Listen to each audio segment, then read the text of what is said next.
의뢰인의 행복만 생각합니다. 법률 문제로 고민에 빠지신 분들에게 정확한 정보를 제공하여 현명한 선택을 하도록 도와드리는 소송 가이드입니다. 업무상 과실치사는 업무상 필요한 주의 의무를 다하지 않아 사람에게 상해를 입힌 때에 성립하는 범죄로 의료 현장에서는 의료사고를 일으킨 의료진에게 적용되는 경우가 대부분입니다. 의료사고가 발생했다 해서 무조건 업무상 과실치상이 인정되는 것은 아닙니다.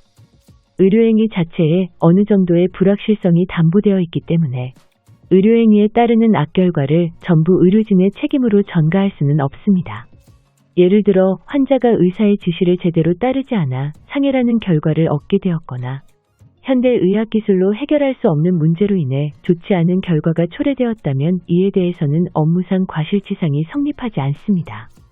다만 의료행위에 있어서 의사의 업무 범위가 생각보다 넓게 인정되기 때문에 뜻하지 않은 상황에서 업무상 과실치상이 성립하기도 합니다.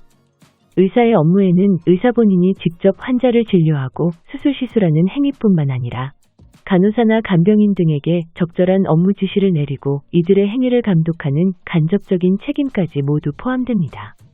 간호사가 업무 지시를 제대로 이행하지 않아 의료사고가 발생했다 해도 이를 제대로 감독, 관리하지 못했다면 의사도 법적 책임을 피하기 어렵습니다. 만일 업무상 과실치상 혐의가 인정되면 5년 이하의 금고나 2천만 원 이하의 벌금에 처해집니다. 반의사 불벌죄가 아니기 때문에 의료과실에 대한 책임을 인정하고 손해에 대해 배상하거나 합의를 진행한다 하더라도 형사처벌을 피하긴 쉽지 않습니다. 실제로 업무상 과실치상으로 기소된 의사 A씨는 피해자에게 치료비 명목으로 1,650만 원가량을 지급하고 추가로 5천만 원의 합의금을 더 지급하여 합의에 이르렀음에도 불구하고 혐의가 인정되어 금고 6개월의 집행유예 2년, 벌금 500만 원에 처해졌습니다. 재판부는 피고인의 과실로 인해 피해자가 심각한 신체적, 정신적 고통을 당했으며 이러한 의료법 위반 범행은 피해자가 다른 병원에서 적절한 치료를 받는 것에도 지장을 줄 수 있어 비난 가능성이 크다고 양형 이유를 밝혔습니다.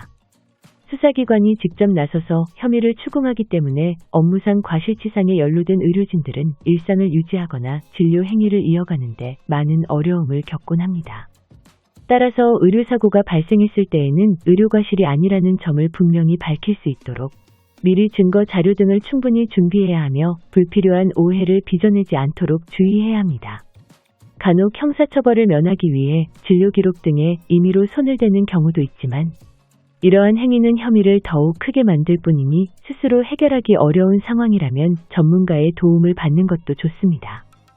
소송 가이드는 법률적으로 문제가 될 수 있는 부분에 관해 상세히 설명을 드리고 그 해결책에 관하여 근거 법령 및 관련 법령을 제시하는 길잡이를 해드립니다.